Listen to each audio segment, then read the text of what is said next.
So firstly, I'd like to say you guys are in a really good position in that you can learn from the experiences of other industries. And all I would say is get onto it now. Get your checklists in place, have a look through it, make sure you've thought through how you can separate those workers in time and space. Make sure you've discussed with your labour hire company how you're going to manage your workplace in a COVID-safe fashion. Have a think about how your workers get to and from work.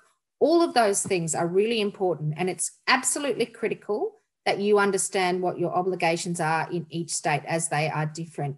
And I would urge you when to have a look at the Berries Australia website or any of the other industry websites which keep an up-to-date list of how the different things apply in different states, and make sure that you know what your obligations are in each state. And then if you're in a state that doesn't have some specific set requirements, then utilize the industry resources that are available to you. Don't just sit on your hands and wait till a problem occurs. And the same actually goes for sourcing your labour.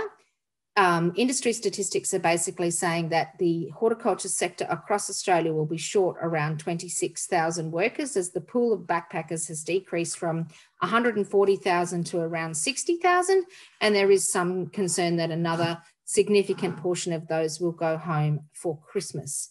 Industry associations are working hard on alternative solutions like activating the seasonal worker program more broadly or incentivising Australians to come into the workforce. But be assured you need to deal with this on your farm and you need to think about it now.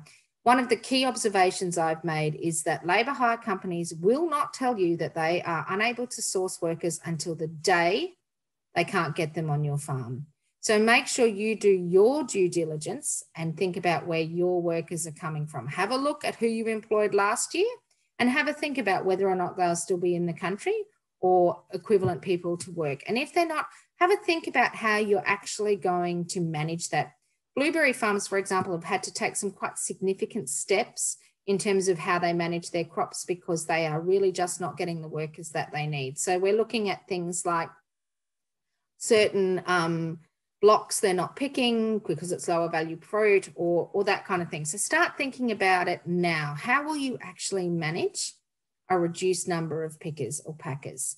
And then secondly, I think it's important to have a think about how you might move workers, how you might accommodate them, all of those kind of things. So all I can urge the apple and pear industry to do is don't wait till after Christmas to think about this.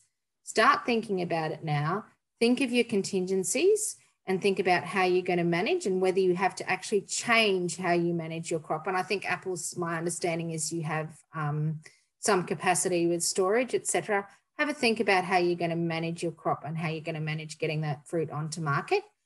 The retailers, as far as I'm aware, are quite aware of some of the issues, but have conversations now. Don't wait till then and then suddenly be in a pickle. You do need to have a think about contingencies. And I think, again, please use a reputable labour hire company and please have a labour hire agreement in place. And please create the relationship now, because it may be that when things are tough that you need to have some conversations about how you keep workers or stop them moving. I know some strawberry growers who are paying workers almost on retainer above the odds just to keep them there when in between the lull between the end of the strawberry season and the beginning of the raspberry season, giving them something else to do just because they cannot afford to lose those workers. I've heard of growers poaching workers from other growers. I've heard of growers paying significantly above award rates or very high piece rates just to keep workers in place. So really, all I can say is don't leave it to the last minute. Don't expect it to be like last year or the year before or the year that your grandfather first planted the crop in 1938. Actually have a look at what all of the different variables are and how you might manage if you are going to be short of workers.